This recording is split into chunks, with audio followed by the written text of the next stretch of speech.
Another year of the college football playoff has arrived.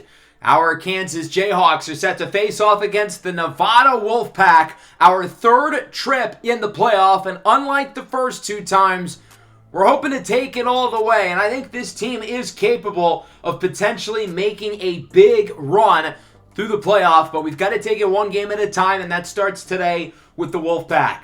We've got four really compelling games here in today's episode, as along with our matchup, we'll be watching the 8-9 game between Florida State LSU, 7-10 with Oregon and USC, and then number 6 seed Mississippi State hosting the Ohio State Buckeyes, who were the last team to make it in. We'll see if our guys can get the job done here against Nevada, but first, we'll go through the other games, and that'll start us off in the Bayou. Florida State heads to Death Valley to face off against LSU. I think this might be the most exciting game of the first round, with the winner set to face off against top seed and the clear front runner in this year's playoff, the Alabama Crimson Tide in the Sugar Bowl. We will start with Florida State, the number 8 seed. This is a team who's gone through ups and downs. They lost to Arizona and TCU earlier in the year. But when it came down to it, their final regular season games on the road against Kansas and Florida, they really had to win both of these games in order to have a chance of making it in the playoff. And they did, including a blowout against the Gators, a comeback win against the Jayhawks. They did lose in the conference championship to a great TCU team, but the two late season resume wins were enough to keep them in. Luke Kromenhoek is probably the best quarterback we're going to see today, at least in terms of what he did this year. 42 touchdowns, 6 interceptions. He's also one of the very few quarterbacks in this playoff field who has won a playoff game. He did back as a sophomore a couple years ago against Texas. They will be without their top running back, Cedric Irvin, who got hurt earlier in the year against Kansas. But they've got a good group of skill position players outside him, particularly junior wideout LaWayne McCoy. The defense is quite solid. We saw these guys play well in the fourth against our Jayhawks. And then looking at LSU, a team who has really struggled throughout this series. They've never been that relevant of a team, but this year they really put it all together. Outside of losses to Alabama and Auburn towards the end of the year, they have been as good as anybody in the country. Now the big question with them is, can they match up against a really good team like the Seminoles? Because none of the 10 wins are against ranked opponents. Granted, I think Florida and Oklahoma should be in the top 25. But these guys got plenty of playmakers for sophomore quarterback Lincoln Wagner. I think Caleb Jackson could be a first-round pick. We talked about what he brings to the table in the Broncos prospect profiles. Caden Durham, the running back, wide receiver hybrid. He's a really intriguing playmaker. And then Michael Turner, the junior. I think he could be a first-rounder next year. On the offensive line, Tyree Adams at right tackle. He's an NFL guy. Defensively, I think Gabriel Relaford will probably be an NFL guy next year, as will Demarion Johnson. This team has plenty of talent up front. They've got plenty of talent in terms of the skill position guys, and I do wonder if Florida State defensively will be able to match up with all of the dynamic weapons who Lincoln Wagner can get the ball to offensively. I think this should be a really fun game. Even though this is the 8 versus the 9 seed, I think these are both two easily top 8 teams in this year's playoff field, and I think it's fair to say number 1 seed Alabama did not get a very fair draw. On 3rd and 10, Wagner's pass is caught, but short of the yards to gain. It'll go for around 8 or 9. Florida State with the stop, and they will get it for their first drive of the game. Look at this, some trickery! The Seminoles catch LSU off guard, and it's a huge run to the outside for Jerron Langston. It's a gain of 17. 3rd and 9 for Florida State. Kromenhoek, a projected first-rounder in this year's draft, under pressure, and he is sacked. The LSU defense makes the play. It's Tylen Singleton, the All-American senior linebacker, who brings him down. That'll lead to a punt. The Tigers get it back as it's first down for the redshirt sophomore Wagner, a guy who I think could be a high pick in a few years, as this one is caught short. Nice play after the catch. That goes for a first down for Shelton Sampson Jr., the redshirt senior and native of Baton Rouge. 2nd and 6. Wagner scrambles left. Down the field, it's Caden Durham. Projected top 100 pick. It's unclear how he's going to be used at the NFL level, but a dynamic playmaker I think teams are going to like. Not enough for the first down is Caleb Jackson, the star running back, and LSU's going to go for it. I love the aggressiveness here on 4th and inches at the 12. Short throw, caught, first down and more inside the 5, into the end zone. for a touchdown. Hauled in by Pierre Tuttle, the sophomore tight end, and LSU strikes first with a 4th down touchdown. Croman Hook on 1st down, hit as he throws. That one is caught by the running back Cam Davis with plenty of room after the catch. It's a gain of 29 for Davis, who's the new starting running back with the injury to Cedric Irvin. Florida State now past the 50, looking to potentially tie the game. Here is Croman Hook under pressure, and he is brought down. Tylen Singleton, who had the sack earlier, is the one who finishes it off with the initial hit by junior edge rusher Josh Carrera. 2nd and 17 now for Florida State. Delayed handoff with plenty of space. It's their number 2 back, Carl McGregor, who gets 23. And the Seminoles are moving it nicely as Carrera, who had the sack earlier, banged up on the play for LSU with under 2 to go in the first. Nice throw down at the 10. Camden Fryer with a great grab. He only had 2 catches against Kansas, but they both went for touchdowns, including the game winner, as Cam Davis walks it in, and Florida State ties it at 7.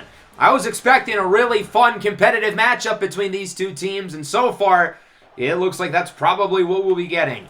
Into the second, 3rd and 3. Here's Lincoln Wagner looking short with plenty of room after the catch. It's Pierre Tuttle, who scored earlier, brings it to the 40. A few plays later, they've got it at the 5. Delayed handoff. Jackson breaks the tackle, and he's in. Caleb Jackson's contact balance is absolutely terrific. One of the biggest reasons why teams like this kid as high as possibly the end of the first round. LSU's offense is looking good. Jackson's played well. Lincoln Wagner has played well. 3rd and 5 for Croman Hook and the Seminoles. He's going to tuck it and run. One of the top rushing quarterbacks in the nation. Took a late hit after the play. I thought there might be a flag there, but no call. Wide open on the right is Fryer. Brings it past the 35. I don't know how he was completely uncovered there. 1st and 20. Croman Hook looks deep. He's got his man. Camden Fryer is frying up the LSU defense. And this game is tied at 14. Luke Croman Hook putting on a show, particularly with Camden Fryer, who's been terrific. LSU back with it. 3rd and 5. Tuttle only gains 3. That'll lead to a punt, and the Seminoles get it back, looking to take their first lead of the game. Play action on 1st and 5. Croman Hook looking deep again, and this time it is picked off. Kylan Jackson with the interception past the 25. He gets it near the 30. Big play there for Jackson, the talented senior safety, and Croman Hook throws just his 7th interception of the year. The lack of turnovers has been a big plus of Croman Hook's game. Big reason why teams like him a lot, but he's unable to keep it out of harm's way that time, launching it into double coverage, especially on a 1st and 5. I do not know why that was the read. Caden Durham wide open, his 6th catch of the game already for 67 yards. Wagner goes deep for Shelton Sampson. He gets it to the 30. Lincoln Wagner continues to impress, and in terms of looking for top quarterback prospects over the next year or two, this is certainly a good audition to the world who hasn't been watching him closely, but he does miss fire there on 3rd and 7 looking for Pierre Tuttle. The sophomore tight end has had a very busy first half, and that'll bring out the field goal team.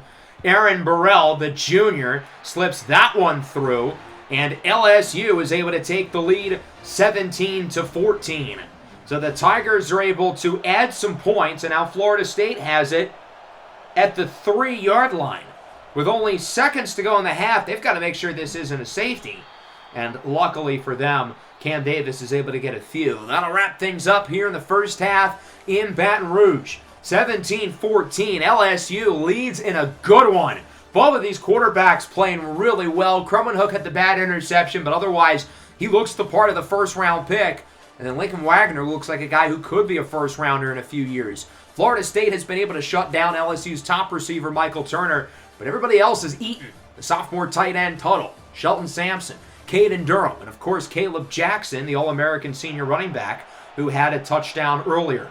Florida State starts with it down by 3 here in the 3rd off the play action. Croman Hook is sacked again. 2.5 sacks for Tylen Singleton, who's not even really an edge rusher. He only had 1.5 sacks coming into the game through the entire season, and he's more than doubled, nearly tripled his total. Caleb Jackson to the right side with a nice run. He gets it near the 35-yard line. LSU looking to add to their lead. They want the rematch with Alabama. 2nd down, wide open in the end zone. It's Caden Durham This young man has lived up to the billing as a likely second or third round pick. It's unclear again where he's going to play in the NFL, what position, but I do know one thing. The guy is a playmaker. Croman Hook on 3rd and 14 gets it to Lewayne McCoy. Not enough for the first down, and I don't think it's going to matter. We've got a holding call against Florida State. This one is starting to slip a little bit from the Seminoles. If they don't watch themselves, LSU could find themselves up comfortably. Now a 3rd and 8 with 3 and change for LSU as Michael Turner hauls it in, but he only gets a few. Kai Bates, the junior corner for Florida State, has put on quite the show for NFL scouts. He has shut down Turner in this game. Aaron Burrell's kick is good. That was a long one, and LSU adds to the lead. It's 27-14. Florida State really with some work to do as on 2nd and 6, they'll go play action. And there's Gabriel Relaford in the backfield for a sack. One of the top edge rushers in the SEC. It was only a matter of time until he made a play. As on 3rd and 13, it's Jaylen Brown who only gets around 12. So LSU gets the stop, and with probably one more play in the 3rd, Wagner under pressure scans the field and he throws it away.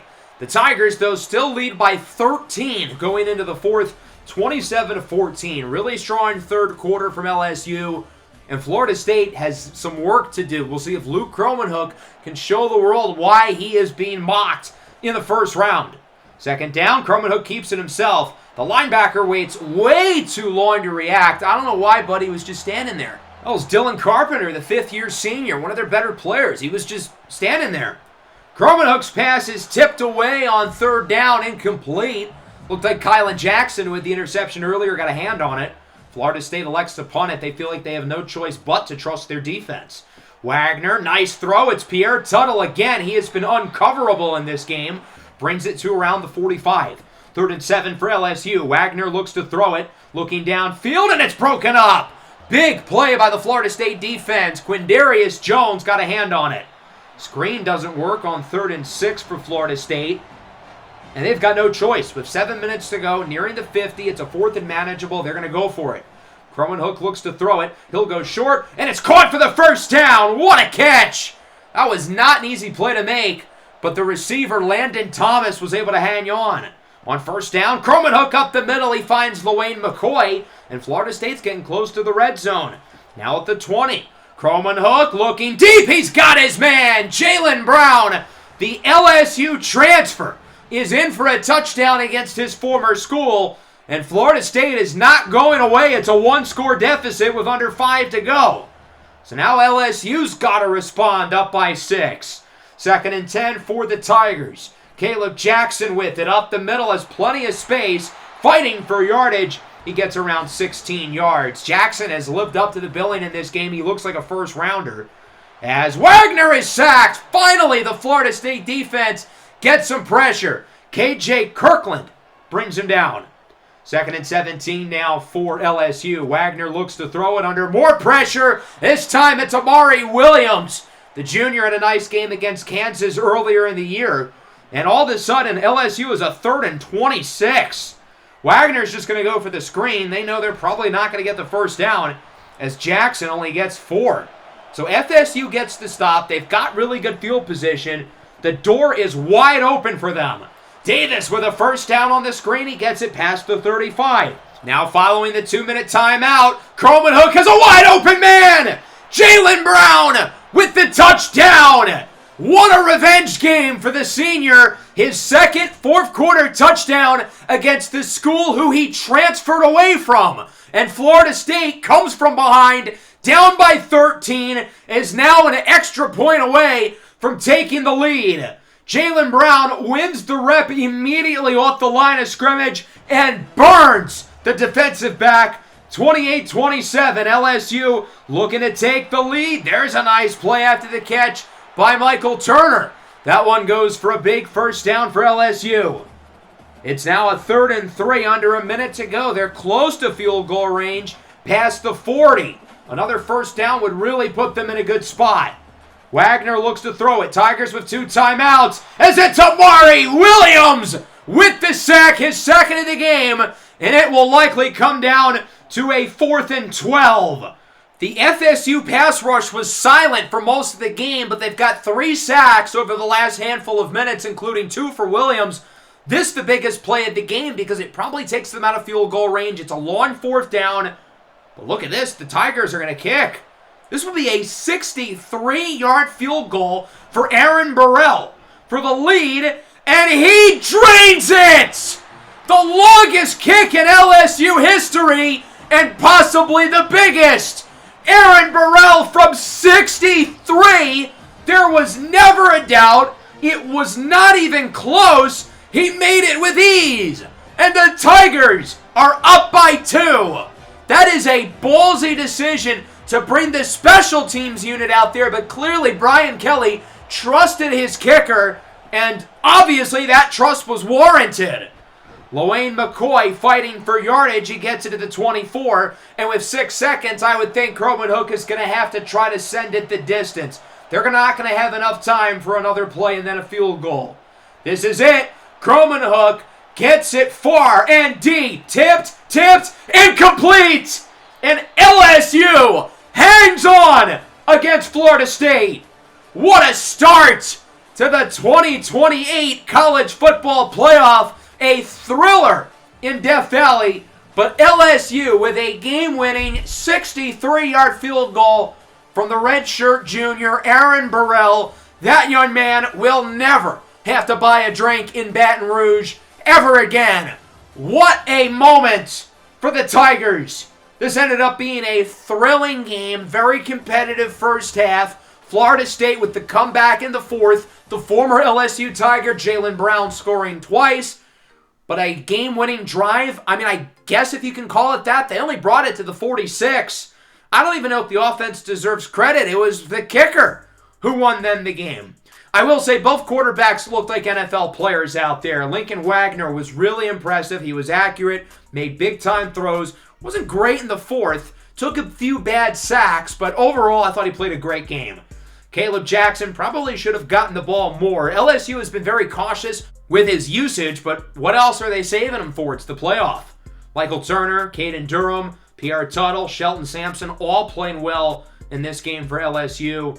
And then defensively, they were pretty solid. They made some plays, especially early. Now, they did struggle in the 4th, but Tylen Singleton obviously had the 2.5 sacks, and only allowing 14 points in the first 3 quarters against this offense is very impressive.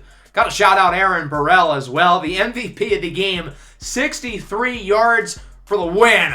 What a moment for that young man. Luke Croman Hook had some good and bad. I felt like overall it was a positive game, and when Florida State needed plays out of him, they got them. He was fantastic in the 4th quarter down the stretch. He looked like a first-round pick, in my opinion, and it's a shame that we're not going to get to see him more in the playoff as his Florida State career comes to a close. McCoy, Fryer, Brown, all playing well for the Seminoles. And while the defense wasn't great, they were fantastic in the 4th quarter. Even the final drive with the big sack by Williams, they just got unlucky that LSU's kicker made a 63-yarder. Otherwise, they would have won. So the Tigers will rematch against Alabama. And the winner of this game will see an in-conference foe as we head out to Eugene. Number 7, Oregon. Number 10, USC. The winner heads to the Rose Bowl to face off against Iowa. An all Big Ten quadrant. I imagine the Big Ten is not overly pleased with that. So we will start with USC. They're really the only team in the field who made a long playoff run last year, making it to the Final Four. Now, they haven't played great over the last few weeks. They're 4-3 in their last 7. They just lost to UCLA. Granted, they kind of knew they were going to make the playoff unless they got blown out in that game. But still, they were only the second to last team in. I'm excited to watch Sam Onatulu, the projected number 1 overall pick in this year's draft, at least as of the last prospect profile. That maybe has changed with the year that a guy like Eli Holstein has had. Running back Taylor Pinto has missed most of the year with injury, but he is healthy. One of the most dynamic playmakers in the Big Ten. The junior, a projected 2nd rounder in this year's draft. They don't have the wide receiver talent of the past with guys like Jeremy Bernard, Zachariah Branch, obviously last year's Heisman winner Xavier Jordan, but they do have some good players. Cooper Hawk, 16 touchdowns. Ryan Pullum was a big part of Oregon's national title team 2 years ago. Now he gets to face off against his former school. Defensively, these guys are not the greatest. They're definitely an offense-heavy team, but they've got some good players. I really like the secondary. I think James Bridgewater, who was solid in last year's playoff, is probably a future NFL guy. And then we look at Oregon. These guys did not start off the year well. They were 2-3. They had the loss at home to Utah State, and it looked like the sky was falling, but they played a lot better as the year went along. They won their last 7 regular season games before falling in the conference championship to the Iowa Hawkeyes, who they'll have another shot at if they win this game. Oregon is no stranger to the playoff. They are the only team in this series who has now made it in all 4 seasons. Austin Mack, the transfer from Alabama, won the starting job, and it wasn't great. He's no Dylan Gabriel, who won the Heisman. He's no Dante Moore, who won the college football playoff MVP and was the number 1 pick. But he's a talented player.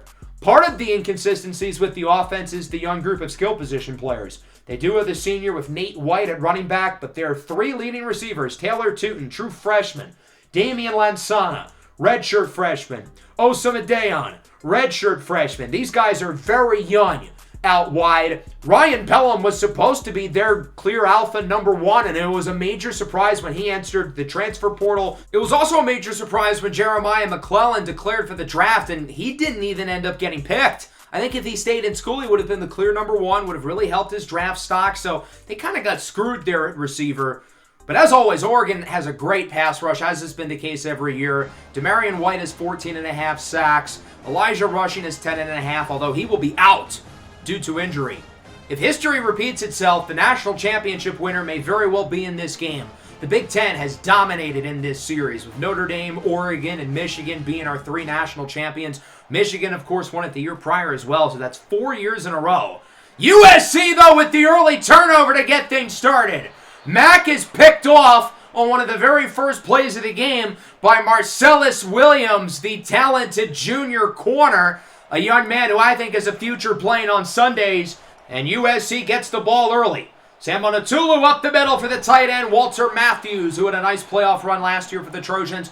Could be one of the earlier tight ends off the board in this year's draft. 3rd and 11 now for USC. Onatulu looking short. It's Devin Downing, another former Oregon transfer, and he is in for a touchdown.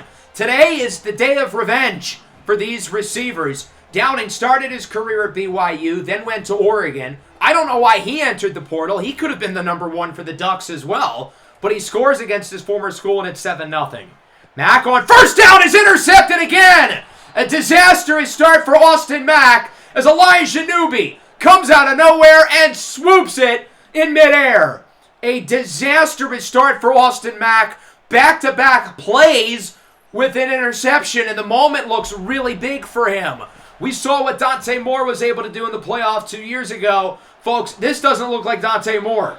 Onatulu throws it in the back of the end zone on 3rd and 11. That'll bring out the field goal team.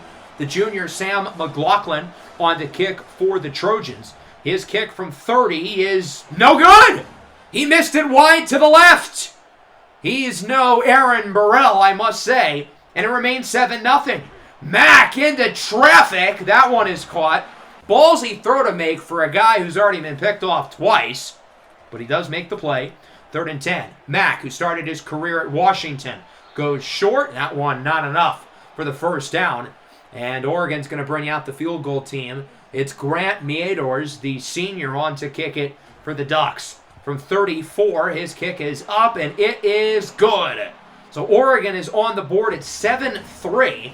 I feel like USC should be up by more. The fact that it's only a 4-point lead has to make you feel a little encouraged if you're a Ducks fan. If they start to look more like themselves, they could really get back into this game. Up the middle, Cooper Hawk brings it inside the 20. Another transfer coming from San Jose State. He's had a great year this year for USC. 3rd and 3. Onatulu dumps it off for Taylor Pinto, and he does not get the first down. Oregon with the stop. We saw McLaughlin miss a short kick from 30. This one is even shorter, from 24 yards out on the left hash.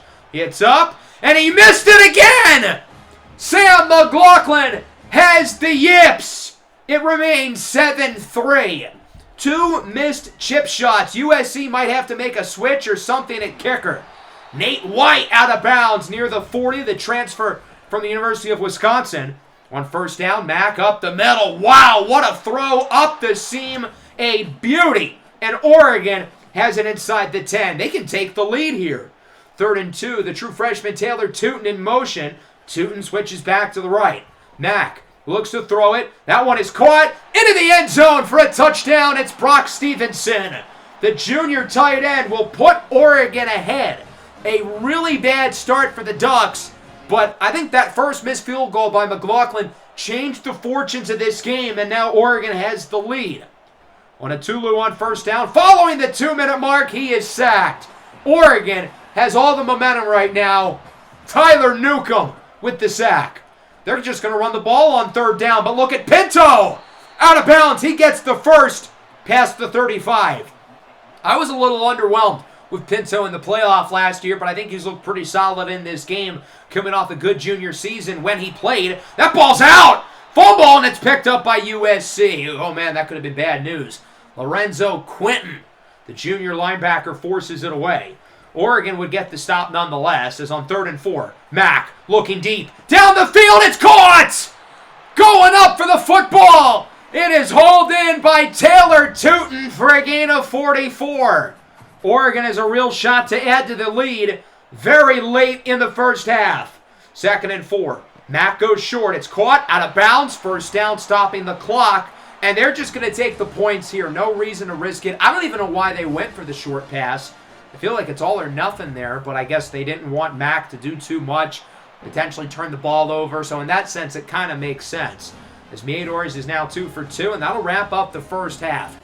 The first few minutes of this game were rough for Oregon, but they have really settled in. They lead 13-7, and as we go into the second half, we need to see more from Sam Onatulu. He has not been good enough. This is a guy who's the projected #1 pick. Last year in the playoff, he was the new kid on the block. He was the standout freshman. Now he's the veteran. He's the quarterback in this year's playoff field who has the most postseason experience. He's the only QB in the field who's won multiple playoff games. He knows what it's like to win the big one, but he's got to play better. Cannot miss throws like that on 3rd down. And Oregon gets it back, but not for long! Desmond Stevens says, U.S. see you later! Touchdown for the Trojans, a 20-yard pick six for Stevens, and USC is back ahead. Just as Austin Mack was starting to play better, he trips over himself again. 3rd interception of the game for Mack. He'll keep it here on 3rd and 2 and is going backwards. Big loss for Oregon, and USC gets the ball back. Their defense is the reason why they have this lead. Onatulu on 3rd and 14 is sacked again. Lorenzo Quinton, his 2nd of the game. Oregon will get it back near the 50, looking to regain the lead as Onatulu chirps back to the defender. Austin Mack looking deep, it's hauled in. Damian Lansana with a gain of 23. Nearing the end zone, 3rd and goal. Mack looks to throw it, looking to regain the lead. Scrambles and throws it away. Good job not forcing it there.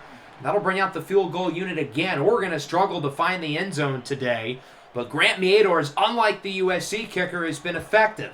This one is up and through. He is 3 for 3. Oregon regains the lead with 1 quarter to go. They lead 16-14, and entering the 4th, it's now time for everybody to shout here in this stadium. And for USC, it's time to get it together. Less than 150 yards of offense. They have maybe the most talented quarterback in the country who's been so good this year and has playoff winning experience. He's got to wake up. He has not been good enough. Someone on the Oregon line jumped, no flag, as Onatulu is a wide open man. Too easy for the Trojans. Ryan Pelham against his old team puts USC back ahead.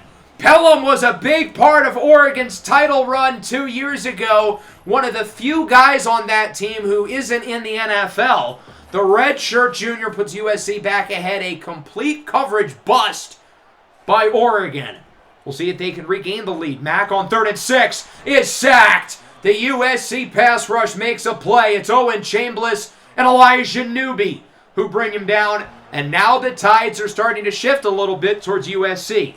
3rd and 5. Onatulu looks. He got his man. It's a first down and more. Cooper Hawk past the 30. And USC is marching. A nice play by Hawk. In field goal range, they're looking for more. Pinto is close.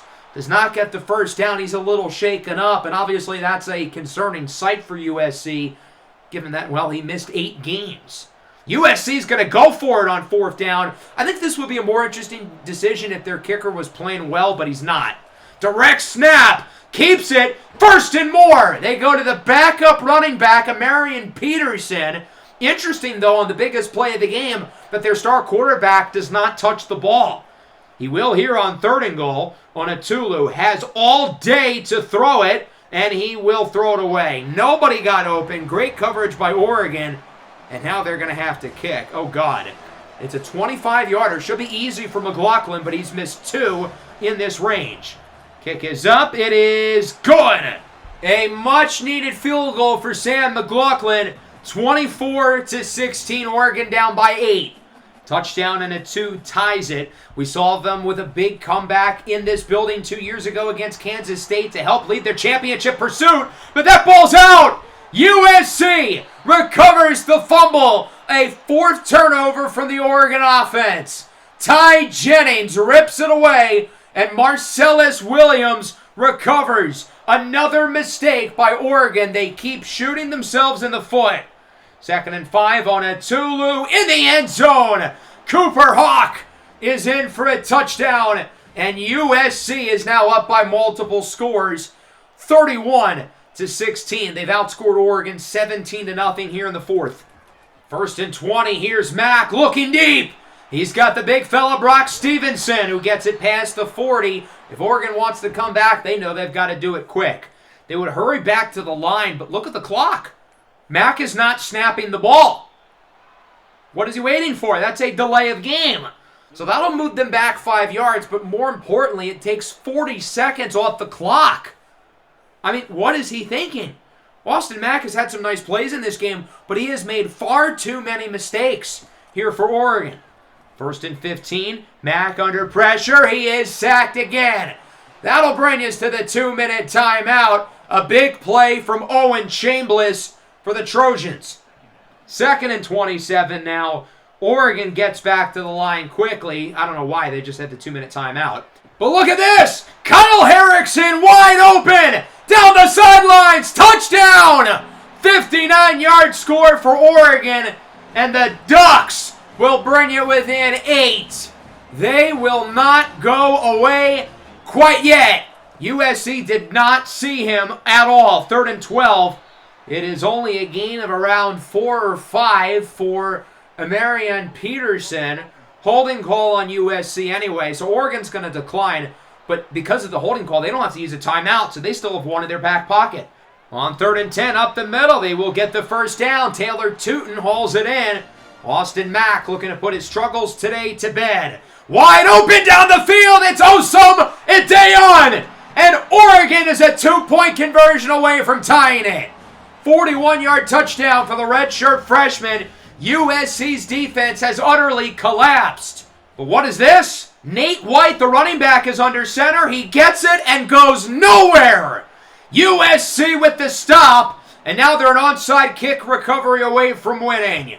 For Oregon's season, it is scooped up by the Trojans, and that will do it. USC survives the comeback effort from Oregon and will be headed home to the Rose Bowl, facing off against Iowa. I seriously don't get why Iowa chose that as the location. It would have been a road game for them regardless, but USC holds on to win it. It certainly was not pretty. I think Oregon lost this game more than USC won it, with the 3 interceptions, to the late fumble, to the horrible 2-point conversion decision, with the delay of game penalty at the 2-minute mark. I mean, Oregon just constantly found ways to shoot themselves in the foot. It was a horrible coaching job by Dan Lanning. And, of course, Oregon had the national championship run in year 2, but otherwise they've been one and done the other 3 seasons in the playoff. So I've got some questions about USC going into this second round, but at least they're going to the next round. And I will say their offense made plays in the 4th quarter when they needed to. They finally got going. I think much of that, though, was because their defense played so well for 3.5 quarters, but they got points late when they had to. Austin Mack had an interesting game. 400 yards, 3 touchdowns, 3 interceptions. He had a lot of bad plays. I'll give him credit, though. He showed up late when Oregon needed him, but he made way too many mistakes. Nate White played well, but he had the costly fumble. He also had the 2-point conversion miss, but I'm not going to put that on him. I will say, I thought the freshman receivers were all impressive. And then defensively, I thought Oregon really hung in there, especially being without one of their better players in Elijah Rushing. As for USC, Sam Bonatulu was fine. I don't think he was great. He definitely didn't live up to the expectation, even though his numbers were pretty good. I'm definitely curious to see him against a very strong Iowa defense who has maybe the best defensive player in the country. I thought Taylor Pinto looked good. Ryan Pelham obviously had some big plays against his former team. And then defensively, I don't know what happened. They were so good through 3.5 quarters. They had the 4 turnovers. They were playing out of their minds. But then they nearly blew it down the stretch. And their kicker nearly blew it as well. McLaughlin going 1 for 3 on kicks. USC's got a lot to work on, but a win's a win. On the road, in that building, they'll take it. And now we're headed to Starkville, Mississippi. The Bulldogs have never played in the college football playoff, facing off against the Ohio State Buckeyes, who I think come into this game with more to prove than just about anybody in this playoff field. A lot of people don't think they should have gotten here, and to be honest, they're lucky they got in to begin with. If Notre Dame held on to their 28-3 fourth quarter lead against Stanford, they would have been in and the Buckeyes would be out. Now, I will say, Ohio State has some big wins. They're the only team to beat Alabama. That says something. They beat Maryland. They beat USC. This team absolutely has the resume wins and has shown that they can hang with the big boys. Julian Sayin is coming off a strong season. We have not seen him in the playoff since his redshirt freshman year when they got punked out of the building in the Rose Bowl against Michigan. That was an embarrassing loss for them, and this is their first opportunity to rebound. They got a really young group of skill position players, but a lot of guys I like. Zylan Sederalon at wide receiver, Alfonso Patton at running back. I think those guys are NFL players. Bryce West in the secondary. He's been really good this year. Mississippi State, I think, also has a lot to prove. They lost to Virginia Tech earlier in the year, a playoff team. They lost to Alabama twice, so they haven't lost to non-playoff teams. They beat Auburn. They beat Florida. They've got some solid wins on this schedule. But they got blasted in the SEC Championship, losing by 40 to the Crimson Tide. And yes, it's Alabama. They're the best team in the country. But Mississippi State got absolutely obliterated against the team who they already lost to this year.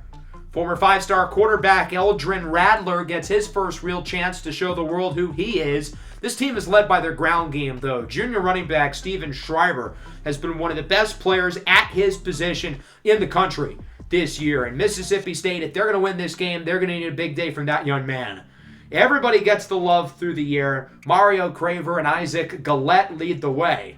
This is a defensive-minded football team, though. Their defense not as good as last year, but still quite solid. Good pass rush, talented players in the secondary. Mississippi State's been the better team this season. They play in the better conference. The SEC has been better than the Big Ten, and they have a lot to prove. But Ohio State also has a lot to prove, and they have more true talent, per se, than Mississippi State. So I think this game really could go either way. Julian Sayin, play action on 2nd and long. Looking deep, he's got his man, Pat Flanagan. The redshirt sophomore with a gain of 37. Only 5'7". He is short, but he is tough. Down the field, what a catch! Howie Anthony going up and getting it. Now, he's not much bigger. He's only 5'8". Their top 4 receivers are all at least 5'10" or shorter. 3 of them are 5'8" or shorter. These guys are not tall at receiver, but they play taller than their size suggests. 1st and goal. That one is caught in the end zone by Zylan Sederalon. 5'8", 181 pounds, probably the most talented of the players in their receiving corps. The redshirt sophomore puts the Buckeyes on the board. A quick start for the Ohio State as they are on the board. And it's 7-0. Let's take our first look at the Mississippi State offense. They only scored 7 against Alabama in the SEC title. On 3rd down, Rattler is sacked. Andrew DePape, 10 sacks this year. Another guy who I think is an NFL prospect. Holding on Mississippi State. Ohio State will decline it. and the Buckeyes get it back. Good start here for Ohio State. Sayin lofts it up on third down. It's Howie Anthony. Walks in for a score. Ohio State is clicking early. The Buckeyes lead it 14-0 against Mississippi State.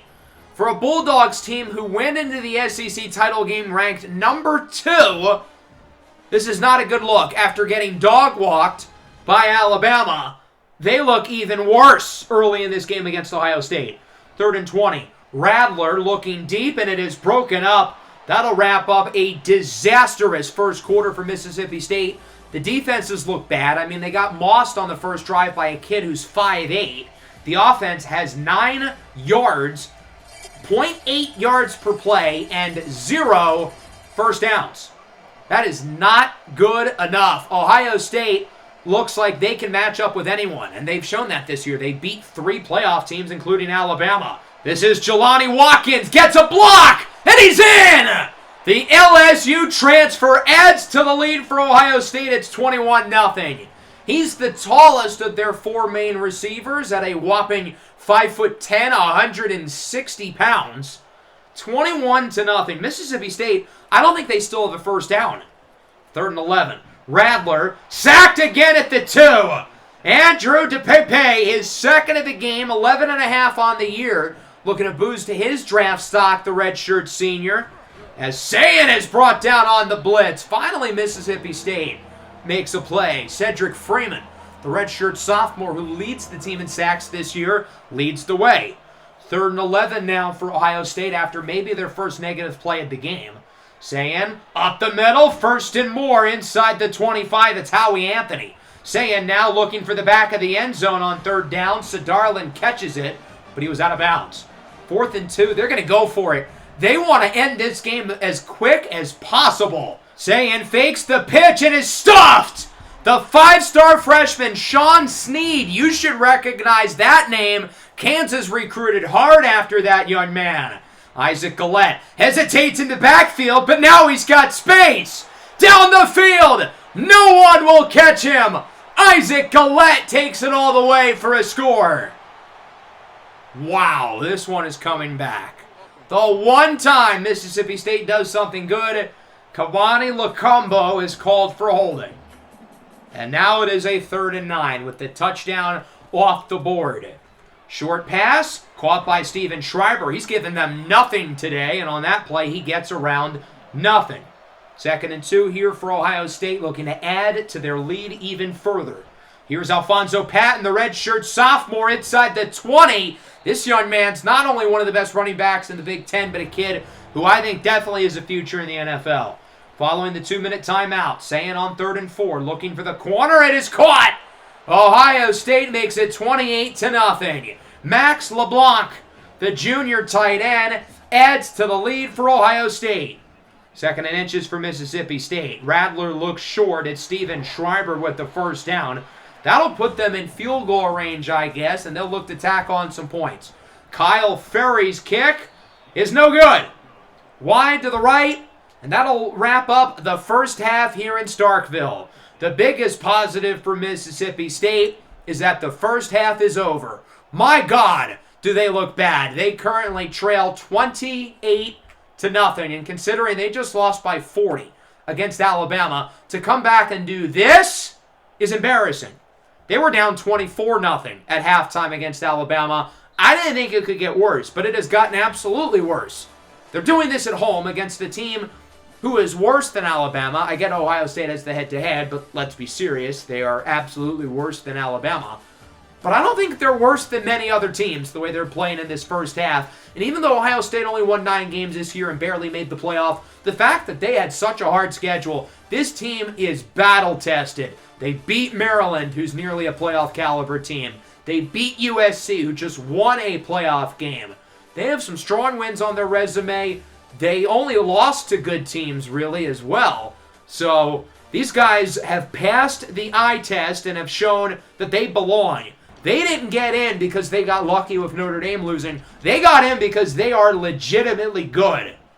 Mississippi State starts with the ball, 3rd and 2. Eldrin Radler goes short for Schreiber, and he does not get it. Schreiber has like 6 catches, but he's got like 20 yards to go with it, and they haven't really used him as a runner.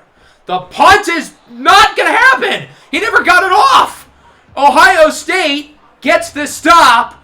I think that play is a perfect encapsulation of this football game. Mississippi State couldn't even get the punt off. It's not even like it was blocked. He just didn't punt it. I don't know if I've ever seen that. I've seen a lot. Don't know if I've seen that. 3rd and goal. Sayin looks to throw it under pressure, and he is sacked. Cedric Freeman brings him down. Freeman and the true freshman Sean Snead have been amongst the only positives today for Mississippi State. It's kind of cool seeing Snead play well. We knew how good he was coming out of high school. But it's also a little bittersweet because for a while I really thought we were going to land him. Anyway, field goal for Ohio State is up and good from Cordell Landrum, the sophomore kicker. And it is 31-0. 3rd and 13. This pass is intercepted. It looked like the receiver was open.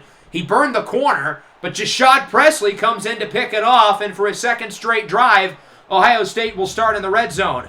They had that big halftime lead and clearly are not satisfied. 3rd and goal, under 3 to go in the 3rd. Sayin will not get it. That's Cedric Freeman again. He has had a great game. When I said they weren't satisfied, I should have meant that the defense and the special teams were not satisfied. The offense has been pretty stinky in the second half. Kick is good. It is 34-0 in favor of the Buckeyes. 3rd and 4 for Mississippi State. Play action. That one is broken up, incomplete. Ohio State with another stop, and Mississippi State's just going to punt the ball. I mean, that's kind of embarrassing. You're down by 34. Not even a good punt.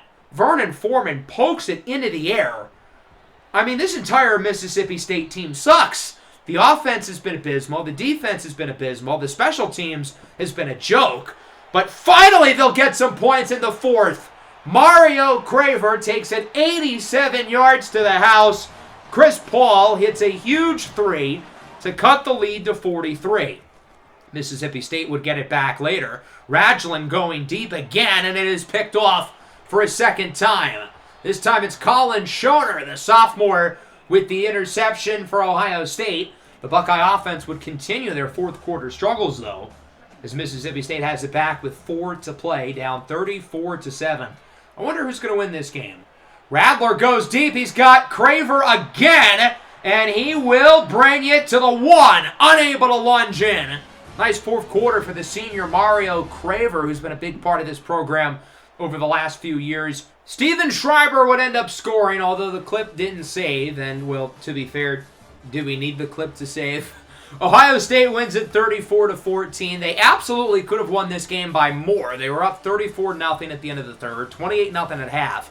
But their offense laid an egg in the second half. And to be fair, they were up by so much, it didn't really matter. Julian Sayin was terrific. Their team of short kings out wide were all fantastic. Patton at running back was really good. The defense was phenomenal. The special teams was great. I had my questions about this Ohio State team coming into this game, but they certainly answered a lot of them. They'll be facing TCU at the Peach Bowl. That's going to be a great game. TCU has been as good as anyone this year, not named Alabama. But Ohio State has shown throughout the course of the season they can hang with anybody. They've beaten multiple playoff teams in the field. They just dominated Mississippi State on the road. Eldrin Radler was one of the lesser quarterbacks in the playoff field, but he was still quite disappointing. He did not look like a 5-star. He threw for nearly 300 yards, but half of those came in the 4th quarter. Steven Schreiber, one of the best running backs in the country, did not look the part today. And outside of Mario Craver, who averaged 45 yards per reception, the offense was a joke. Defensively, they were not good. Now, I will say they had a lot of tackles for loss. Shout out Sean Snead again. He played quite well. But even so, they allowed 28 points in the first half. The coverage was non-existent. Outside of their front 7, it was a mess. And their front 7 put up some big numbers in the second half, and the game was already out of reach. Julian Sayin was really impressive. He was accurate. He was precise. He made big throws. He trusted his receivers. They were even able to bring in the backups. Alfonso Patton played well, although he didn't even need to lead them in carries because they were up by so much. Flanagan had a good game. Sadarlin with the score. Howie Anthony was impressive, and then the defense was fantastic. Not many SEC teams were able to stop Steven Schreiber, but they did. In the passing game, I know Radler had a lot of yards, but again, he had maybe 100 going into the fourth. The pass coverage was great. 3.5 sacks for Andrew DePape. So we've got 3 games down, 1 to go. The Kansas Jayhawks are back in the playoff for a third time. After losing in the first round last year, we're looking for revenge. The Nevada Wolfpack is the team on the schedule. Nevada went 12-1 this year, one of the very few teams in the country with only 1 loss. I think it was just them, TCU, and Alabama. Now, they have not really played anyone that good. 0 power conference opponents on their schedule. Their lone loss was a 28-3 blowout against New Mexico State, who gets to see our rivals Kansas State in their bowl game. But they have some good wins. They beat Wyoming twice, including the Mountain West title game. Marcus Copper is only a 74 overall, but boy, he does not play like it. He is legit. This offense is good. They've got NFL players in terms of their skill position guys. Barry Brown, very talented running back. Marshawn Brown out wide, 4-year starter at Nevada, really good player, 6'4". Nate Burleson II obviously has NFL bloodlines. Hayden George, the tight end, is going to get drafted.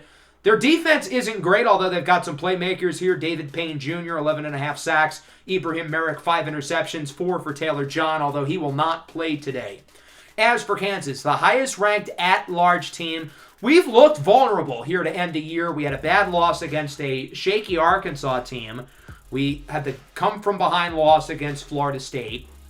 But we're as good as just about any of these at-large teams, and I think this squad is good enough to make a run. And I think our playoff experience from last year is going to really help us, especially considering we went on to beat Michigan in the Big House this season after losing to them in both seasons 1 and 3. And the good thing about this playoff field is we can't lose to Michigan again because they're not here. It's been an up-and-down season again for Clyde Poole. I think he's been more impressive in terms of the passes he's been able to make, but I do want to see if he can elevate this team. In our biggest games this year against teams like Colorado and Florida State, he was only average. Obviously, we have a great run game. Cornell Teamer's been terrific. Ty Lord, though, will not play. He dislocated his ankle in the last game against BYU and will not be healthy for the playoff. We're going to ask a lot out of Amani Law. He's been fantastic this year. Mario Maddox has played great in the 2 games he's been healthy for.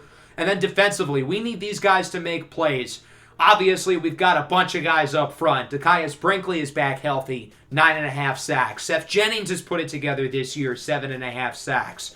I think the key to this game is going to be the secondary. We've had some up and down moments the last few years with our very young group in the secondary, and it is not going to be easy with these receivers. Marshawn Brown is big, he is physical, he's athletic. Nate Burleson is really good. Hayden George is really good. And if our secondary struggles, this game could be dangerous. But this team has more experience than they did a year ago. We were a freshman and sophomore-driven team last year, and now everybody, except for the true freshmen, they've all been here, done that. Escalante's kick will be knelt down in the end zone as we take our first look at the redshirt sophomore Marcus Copper and the Nevada offense. Copper, a native of Las Vegas, 33 touchdowns this year. 3rd and 6. Short pass is caught for a first down. The second running back, Nick Kahn, with the conversion for the Wolfpack. The sophomore hailing from San Francisco. 3rd and 3. Copper, short throw. That is caught and will not go for a first down as it's only a gain of 2 for Rashad Knight. They're going to punt it. 4th and 1 past the 40. I don't like this call at all. You've got to show some faith in this offense. I mean, you're the underdog, the only group of 5 team in the playoff. A group of 5 team has never won a playoff game. We saw Tulane make it close in seasons 1, but Oregon State got blown out in year 2. Charlotte got blown out last year. Nobody expects you to win this game. Have a pair of balls and go for it. I don't like the call whatsoever. So Kansas gets it at around the 14-yard line. This team does not play well offensively when they're near their own end zone. As it's Cornell Teamer with it up the middle. He gets a solid gain of around 14 to start. We are really going to lean on this young man, the sophomore hailing from Miami, Florida. With the injury to Ty Lord, it's no longer really a running back by committee. He's going to be the guy as he gets it to the left side. Another run with a juke move and a first down past the 40. Obviously, we're going to get some Jazeer Tolbert, especially in the second half when we're looking to wear the defense down. Clyde Poole is obviously effective as a runner, but it is Cornell Teamer's backfield. Poole on first down is unable to escape, and he is sacked. Nevada keeps the pocket closed. LeVar Talley brings him down, and it's 3rd and 7 with Teamer in motion. Poole rolls out to the right, looks to run with it, and he's got plenty of room. Jukes past the defender, and he gets it near the 20. What a run for Clyde Poole. He gets 35, and the Jayhawks are nearing the red zone. When in doubt, let Clyde Poole's legs cook. Now, in the playoff last year against Michigan, we saw that their pass rush was too much for him. He wasn't able to scramble because they were constantly in the backfield and they kept spies. He had to win the game as a pocket passer, and he couldn't. We'll see if he can do that today against Nevada, who doesn't quite have the defensive line that Michigan did last year. Fake handoff for Tolbert, looking up the middle. Amani Law outruns the defense, and he is in. One of the most explosive and fastest playmakers in the country takes it 21 to the crib. An impressive start for the Jayhawks in the opening 6 minutes. The defense gets a stop, and the offense marches down the field, finished off by a touchdown by Amani Law. Some games he gets the ball twice. Some games he gets it 6 or 7 times. I think he needs to get it 6-7 times a game because he is maybe the most dangerous weapon on this entire offense, and that says something because we've got quite a few. 3rd and 3 now for Nevada, looking to respond off the score by the Jayhawks, as it's going to be an RPO, caught, and will not go for a first down. That's Nate Burleson, who only gets a yard. Big play by the defense as Kansas gets it back late in the first, looking to add to their lead. Poole calls for an audible on first down. Play action fake. No time at all. He is sacked again. It's Hezekiah Anahanu Ambrosio who brings him down. Poole a little slow to get up. Remember last year he was banged up in the playoff game against Michigan as Teamer loses a yard. The Nevada defensive line looking good early. Najee Foster brings him down. Another Florida guy like Teamer. 3rd and 20. We're just going to go for the screen with Rajon Jones. We don't want to have Clyde Poole try to do too much there on 3rd and long. We're just going to cut our losses and punt the ball. And what otherwise has been a really strong first quarter. The offense looked really good on that opening drive. The defense has played well so far. We've been able to limit their playmakers up to this point. Under 50 yards of offense so far for Nevada. Feels like only a matter of time until they get going, though. One of the top Group 5 offenses in the country. But again, they have not played a defense as good as ours. Hayden George, the tight end, hauls it in. Quickly ramped up by Marcus Ashe, but a nice first down, and that'll bring the Wolfpack past the 50. Play action for Brown. Copper up the middle. It's Marshawn Brown down the field all the way to the 2. We've been waiting to call his name as he gets around 40. And it's not going to matter. Holding against the offense on R.J. Esman, the senior center. The play does not count, and it's a 1st and 20. That is a killer. They're going to go with Brown, and he is stuffed by Dekias Brinkley. Brinkley's had a great 4-year career, but he's always struggled in the playoff. I look back to season 1 when he was a freshman. Granted, he was facing off against NFL tackles like Josh Connerly, Kelvin Banks, and Miles Hinton, but he was not good. Here is Barry Brown with it. He gets the first down. One of the things this defense really struggles with is when the offense is behind the sticks. That's when a defense should be at their best, but offenses find ways to get first downs. Nevada does there, and on 3rd and 6, that one is incomplete. George caught it, but could not get a foot in the end zone. Nevada unable to tie it up, and that'll bring out the field goal team. It's a 42-yarder for the junior Jabari Sanders. With a little over 7 to go in the first half, his kick is good, and that will make it 7-3.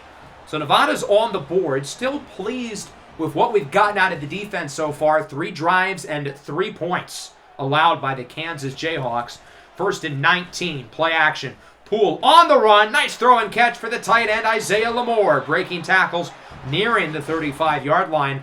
Poole's been effective as a passer so far. 4 for 4, 51 yards and a touchdown. Teamer with it. Tries to go outside, but he loses a yard. The Nevada run defense struggled early, but they've really started to play better at the line of scrimmage. 2nd and 11. That one is caught. Mario Maddox inside the 20. Believe it or not, this is his first playoff game. Remember, he was not on the team in season 1, and he was hurt last year. Even though he might be the oldest player on this team, he's one of the few who's never played in a playoff game. 3rd and 9 now for Kansas. Here is Clyde Poole Up the middle, this one is caught. Amani Law, first down, brings it to the 5. With Nevada getting the field goal on our offense coming off a bad drive, it's really nice to see us moving it very well here. Poole tries to keep it on the option, but he is going backwards again. Martin Session brings him down. Class is in session, kids. That'll make it a 3rd and goal. It's Big Jaw. Jazir Tolbert, he's close. He's hurting a little bit, but we're going to keep him in on 4th and goal at the 1. You best believe we're going to keep the offense on the field. With 2:16 to go in the first half, Poole calls for an audible at the line. Let's see what he has up his sleeve here. It looks like he calls another switch. Doesn't like what the defense has given him, as it's a handoff for Tolbert to the left side, untouched, walks the red carpet. Big Jaw is on the board. That was supposed to be a QB sneak, but Nevada had so many guys near the line of scrimmage, near where the ball was, a very heads-up play by Clyde Poole to switch out of the sneak. He knew there'd be space on the outside, and if those guys blocked effectively, Tolbert would be untouched into the end zone, and that he was. I don't know if Clyde Poole makes that play as a freshman. We're seeing him develop in terms of his football IQ and his awareness. Hayden George hauls that one in past the 2-minute mark in the first half. Nevada looking to make it a 1-score game. 2nd and 3, up the middle, floats it up for Rashad Knight. I do not know how he came down with that one. Taylor Davis had him smothered. On 1st down, Copper under pressure, he is sacked. I've been waiting for a play from this defensive line. Finally, the first sack of the game. 10.5 on the year for Dakaius Brinkley. 2nd and 19, Copper on the run. Nice catch by George. He's hit hard by, I believe that was Samuel Mpemba. That'll make it a 3rd and 9. Nevada goes no huddle with a little over a minute left in the first half. Copper looks to throw it. Under pressure to the right. He's got his man for a first down. It's Nate Burleson the 2nd. And again, even when offenses start behind the sticks, they get first downs on us. It's been a problem for years. 2nd and 8. George again up the middle. Gains 7. And the Wolfpack are going to use a timeout there, making it a 3rd and 1. Nice tackle by the sophomore Mo Nwokeji.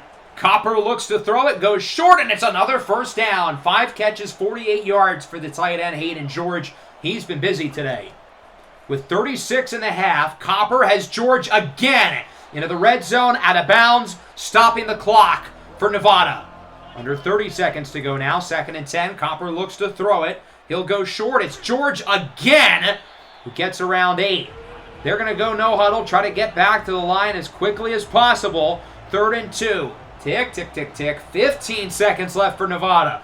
Copper looks to throw it, scrambles around, and he is sacked. Dakaius Brinkley brings him down, and Nevada's going to have to use that timeout.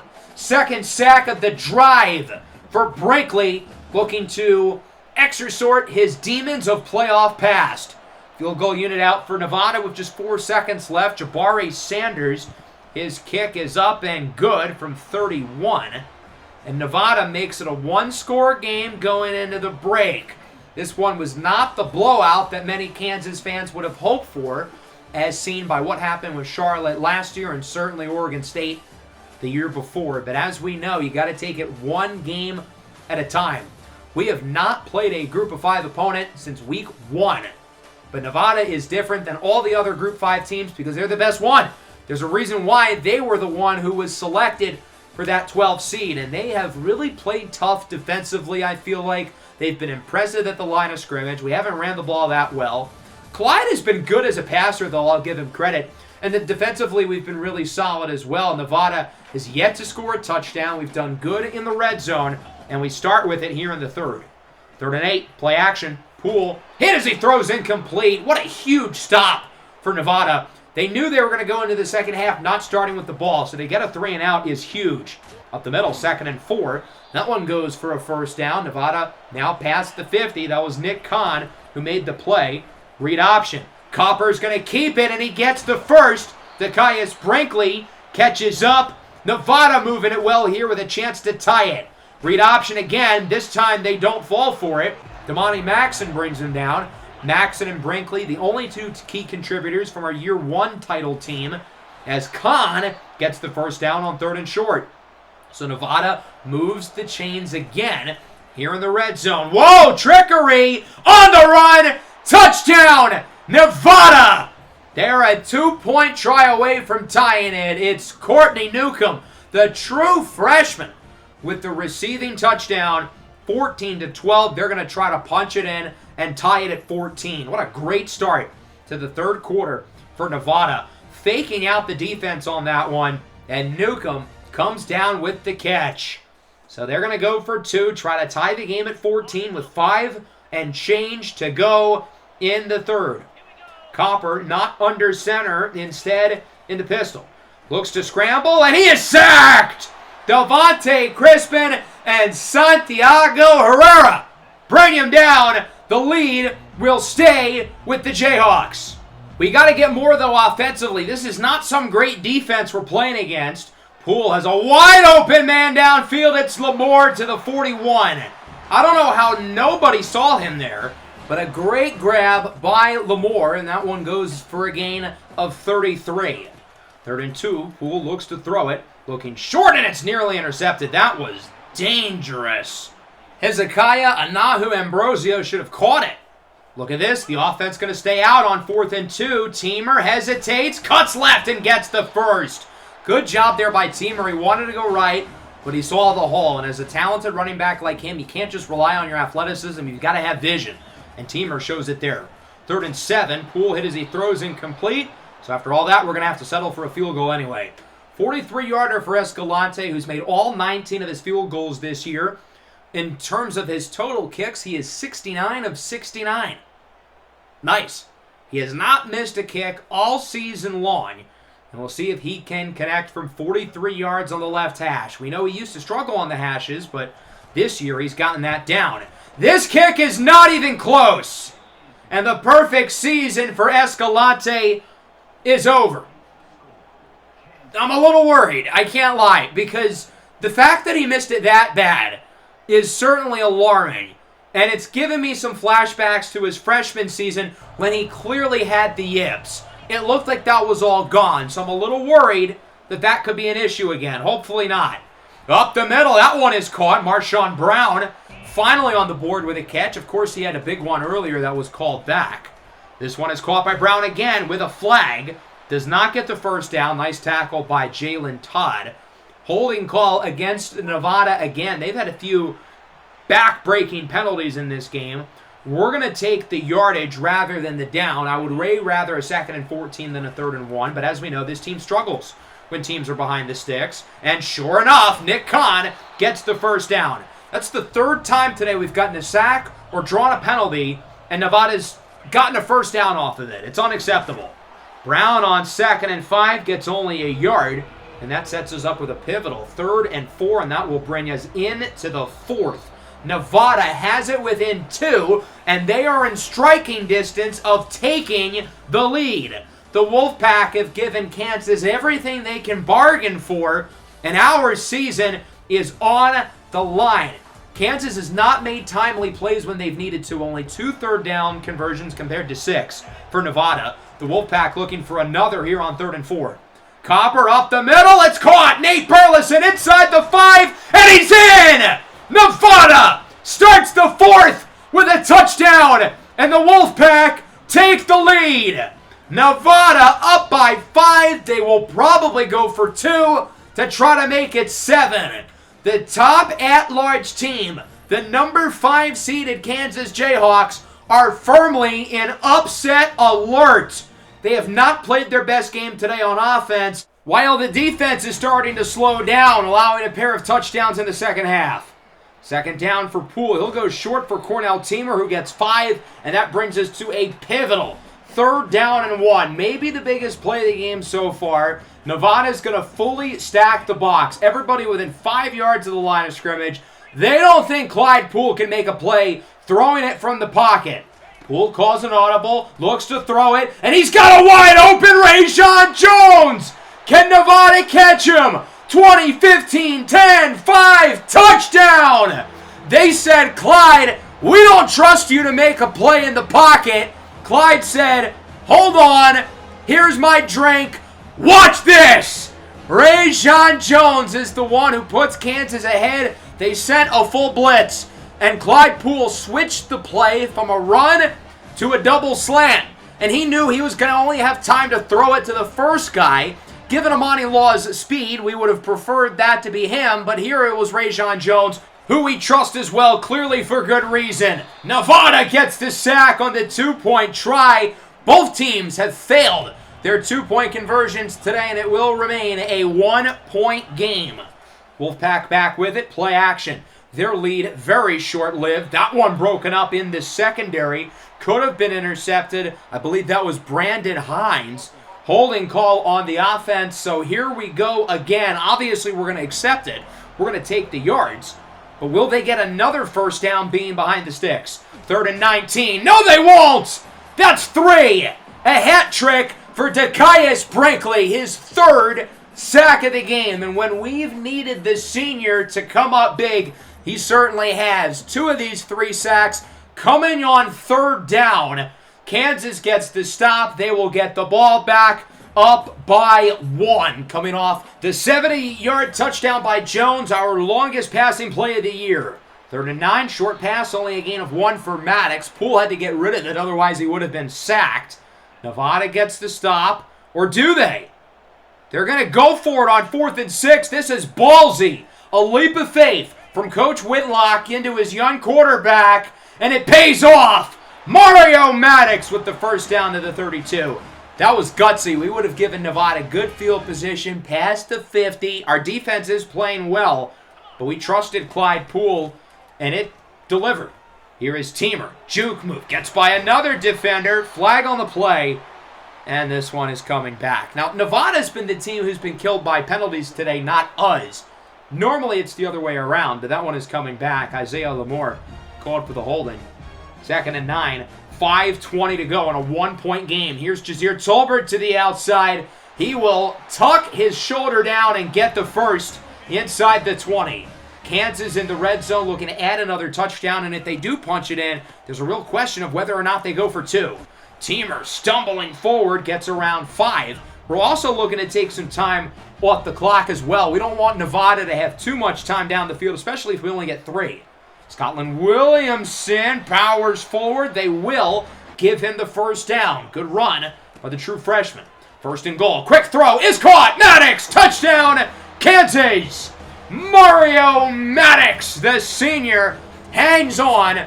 Clyde Poole's 3rd passing touchdown of the night, and Kansas will lead by 1 possession because we are going for the extra point. Our defense has been good today. Granted, worse in the second half, but still good. So we're going to put a leap of faith into them and trust them. I also don't trust us to get the 2. We haven't been good in short yardage spots today. We're 0 for 1 on 2-point tries anyway. So it's an 8-point lead, 3:52 to go for Nevada. They start with the delayed run, and Brown loses 5. Devin Murphy with a quick start to the drive as he brings him down for a tackle for loss. 2nd and 15 now for Nevada. Copper looks to throw it. Up the middle, short pass is caught. Nate Burleson gets 13. And that'll lead to a 3rd and 2. Biggest play of the night so far. Copper off the blitz. He's got George. Breaks a tackle, wrapped up past the 50 by Damani Maxson. Big conversion for Nevada. Following play. Copper under pressure, looks deep, tipped, in the air, incomplete. Jalen Todd had it in his hands. Credit to George for playing defense, poking it out. Monu Okeji probably should have made a play on that ball. Looks like Nevada got lucky, though. Very heads-up play there by Hayden George. There's another sack for Brinkley. Not 1, not 2, not 3. That's his 4th. What a game from Dakaius Brinkley in his biggest game of the year. He's been a superstar. 3rd and long for Nevada. 3rd and 16 to be exact. After the 2-minute timeout. Copper under pressure. Intercepted! Damani Maxson is 5th of the year. Kansas gets it back near the 50. Fitting that it's our 2 seniors, the guys who have been stars on this team since episode 1. Dakaius Brinkley with the big sack, leading to a 3rd and long, and then Damani Maxson, the one with the interception to hopefully ice the game. Maxson comes up big when his number is called, and Kansas is a couple first downs away from ending this one for good. We've got to run the ball well, though. Our run game has been a little shaky. We've definitely missed Ty Lord throughout this game. Nevada has everyone in the box again. It burned them before. Poole calls another audible. He knows Jones is going to be wide open, and it's overthrown. That could have iced the game. Ballsy decision there by Nevada, but I guess it worked out. We don't gain any yards, and they get to keep their timeout. Teamer on second down, tries to cut to the outside, and he gets nothing. He knew he would have to stay on the field of play at some point. He could not go out of bounds. Nevada uses a timeout, and it's 3rd and 10. Box stacked again. Poole looks to throw it under pressure. Incomplete. He had Jones open deep, but he didn't see him fast enough. He only had a second to throw the ball. Clyde Poole tried to play to what the defense gave him, but Nevada outsmarted the Kansas offense by tricking them into throwing the ball, and they will get one more drive, and they'll have 2 timeouts in doing so. Big hit, though, on the punt returner by Zach Stokes. 2 timeouts and 91 seconds for the Wolfpack. Copper on first down. He'll go short. Brown does not get much, maybe 5. Moan Wokeji brings him down. Nevada goes no huddle, and that clock is moving. Tick, tick, tick, tick. Under 1:15 to go. Copper nearly intercepted, in and out of the hands of Viliami Manupuna. That would have just about iced it. 3rd and 5. Copper looks to throw it up the middle. Caught for a first down by Marshawn Brown. Nevada uses a timeout. I'm a little bit surprised they did it there, given that it was a first down. The clock stops for a few seconds. But nonetheless, they convert as they'll go for a screen. It's Kahn, and he loses 5. Dakaius Brinkley again. This is where they should have used that second timeout because the clock is going. Under a minute left. 2nd and 15 at the 33. Copper taking his time, looks to throw it under pressure. He is sacked again. That's 5 for Dakaius Brinkley, tying a single-game school record. He has taken over here in the 4th as it's 3rd down and very long. Copper on the run. He'll go short for George. He'll make up some of the yardage, but it's now a 4th and 17 with the game on the line. They're going to use their last timeout. Hard to blame them here because this play call determines their season. We have struggled today when the opposing offense is behind the sticks. Can we get one stop here? Copper has time. Has a wide open George! Inside the 30, he is decked by Marcus Ashe inbounds. A great tackle, but an even better play by Nevada to keep their season going. Around 20 seconds to go. They're going to clock it to stop it at 18. 2nd and 10 at the 28 for Nevada, coming off the big 4th down conversion. Copper without any timeouts. He's sacked! Devin Murphy and Roddy Orr bring him down. This clock is moving. Less than 10 to go. They've got to hurry up and spike it. Someone jumped. Oh, no, that's Murphy. You cannot do that there because now Nevada might get time for 2 more plays. Murphy was there with the sack. It's hard to be too mad at him. But instead of clocking it for the 1 play, they might have enough time for 2. 3rd and 13 with 3 seconds to go. Under pressure, hit as he throws, incomplete. And it comes down to this, the final play of regulation, 4th and 13 at the 32. Nevada needs a touchdown here and a 2-point conversion to tie it. For all the marbles, Copper looking for the end zone, tipped and incomplete! Kansas survives! They're headed to the Fiesta Bowl to face off against Virginia Tech in the 2nd round. For the first time since year number 1, and for the first time in the careers of most of these players, including Clyde Poole, Kansas has won a playoff game. Major credit to Nevada. They gave us all we could bargain for. The game came down to the final play, but when we needed to make plays in the 4th quarter on offense, for the most part, we did. And the same goes for the defense as well. We allowed the early touchdown by Burleson to start the 4th. But I give us credit. We locked things down. 3 4th-quarter sacks by Dakaius Brinkley certainly helps. The biggest reason why we ended up winning this game, he was unblockable down the stretch. Now, our situational offense was not great. 3 through 10 on 3rd downs. Granted, we were 3 for 3 on 4th. I thought Clyde Poole had a really solid game. Was a little shaky on that last drive, but Nevada challenged him. Going into this game, they had a clear game plan. Do not let Clyde Poole beat you on the ground with his legs. And he didn't. He only ran it 5 times. And other than his long scramble of 30-plus yards on the opening drive, he did not look to scramble pretty much the rest of the game. They said, if you're going to beat us, you're going to have to do it as a pocket passer. And you know what? He did. He was far from perfect, but he made some big-time throws in this game. He made some big-time switches at the line of scrimmage. When the defense didn't give him what he liked, he changed the play, and generally it worked. Now, I thought they were really impressive on the line of scrimmage. Our run game was fairly mediocre. Through the air, Mario Maddox had some nice plays. He also had a couple of drops as well. Rajon Jones was fantastic, though. He had the big touchdown early in the fourth quarter. We called his number, and he delivered. Law scored as well. He needs to get the ball more than twice, though. The offensive line didn't technically allow any sacks. I don't think the offensive line was bad, but they weren't necessarily good either. They were very average. They were better than Nevada's, though. I'll say that. And then defensively, wasn't perfect, but we made stops when we needed to. Dekias Brinkley, my God, 7 TFLs and 5 sacks. He was unbelievable.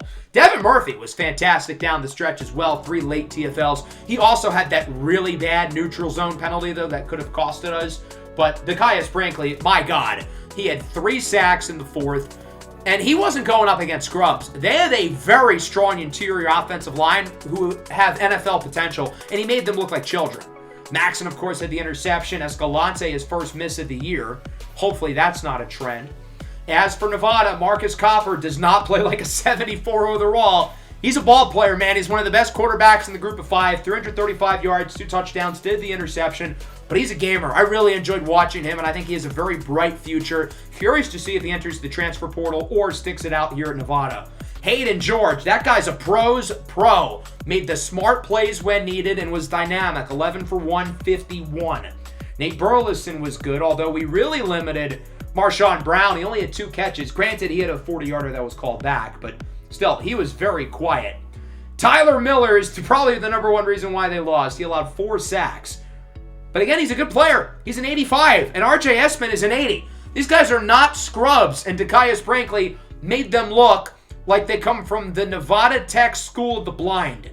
Defensively, I thought they really played well, though. Could have gone a lot worse for them on that side of the ball. They only allowed 27 points. We didn't run the ball that well, but I thought their play calling at times was a little bit suspect. Having everybody in the box on 3rd and short, leading to Clyde Poole switching it and getting the 70-yarder with Rajon Jones. That play was a killer. Really fun game, though. Again, Nevada deserves a ton of credit. They stayed in it until the final play of the game, but we hung on. And even though it was not a perfect win, and if we play like that against Virginia Tech, I don't think we're going to beat them, but it's not easy to win games in the playoff, and we did. Good week on the field, not a good week in recruiting. We finished in 2nd for tight end Emmanuel Proctor, who is headed to LSU, and safety Ian Rousseau, who is headed to Notre Dame. This class, as we've said throughout the year, is definitely going to be smaller than the last couple of years, but I still really like the quality of players that we've been able to land. As for the Big 12 Defensive Player of the Week, shocker, Dekias Brinkley. Would you guys like to guess the National Defensive Player of the Week? We saw some really good defensive linemen play this week, but obviously 5 sacks, 7 TFLs.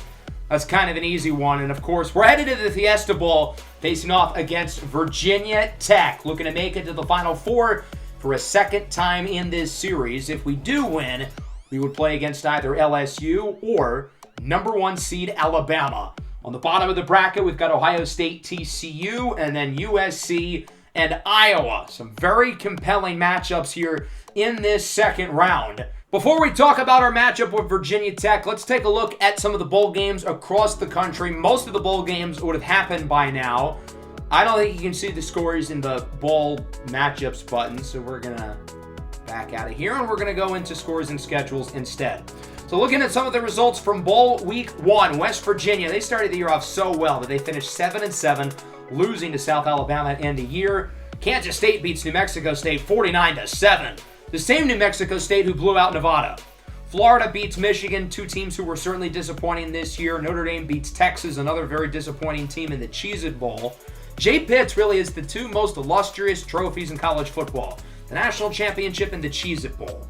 Pop-Tart Bowl is up there too. That's won by Arizona. Auburn over Cincinnati in a really good game. Kennesaw State finishes their year 11-3. Wisconsin over UNLV. Oregon State loses to Michigan State. Nice win for the Spartans. Washington beats Middle Tennessee State, who went 1-6 in conference. How did they get here? Tulane defeats Ole Miss, under 500 season for the Rebels. Texas Tech over Temple, and then I feel like every year we have some SEC versus SEC games, which is kind of stupid, but Kentucky beats Tennessee. The Vols, another team who started the year off so well, but then really fell off. So as we go into the second round, we got some really good games. I think you can make the argument that Alabama's the only higher seed who would be the favorite. USC's got the experience over Iowa. Ohio State just blasted Mississippi State. I feel like they'd be the slight favorite over TCU. And then Virginia Tech, they're kind of limping into this game, although they do have some good wins. They had a really hard non-conference slate, and they beat Mississippi State. I know we just saw them get waxed, but they're a very good team. They almost beat Maryland, who's really strong. They beat Clemson this year. They beat some other strong teams in this conference. They beat West Virginia in the ACC title. The ACC was really bad, though, this year. That's the easiest claim against Virginia Tech. Davie Belfort, though, the junior quarterback, is quite good. 93 overall. He has everything you look for in an NFL prospect except his size. He's tiny. 5'10", 185. Mac Drummond and Jeremiah Coney lead a talented backfield. They have a very good number one receiver with Aiden Green, who will not play. Injured in the ACC championship, dislocated his hip. Is he going to be on the Warriors draft board? They're going to rely on Sean Wiggins and Chance Fitzgerald. Fitzgerald's a 90, but he's been underwhelming this year, so they're really going to need him to play well in this game. They've got a solid offensive line, and their defense is quite good. What I think is the best thing I can say about this Virginia Tech team is they're smart, they're disciplined, and they're opportunistic. They make plays when they need to. They only have, I think, 4 or 5 turnovers this year. Okay, 5. But look at all the fumbles that this team gets. 2 forced by Asen Stevens and Dylan Gay. The two of them have recovered 4 each. That's 14 fumbles recovered. That is a lot. I thought that'd be number 1 in the country. It's not. It's tied for 5th. But they are number 1 in penalty yards. This is a team who does not make mistakes. Whereas we saw Nevada lose this game with some bad penalties. And obviously we are no stranger to holding calls. Virginia Tech is penalized less than just about anybody in the country. They're smart, they're consistent, they wait for the other team to mess up, and that's when they really can take advantage and win football games. Should be a good one as we watch the 4 second-round matchups, including the Fiesta Bowl in the next episode. Hope you guys enjoy. Make sure to leave a like and subscribe if you're new. Rock Chalk. Peace out.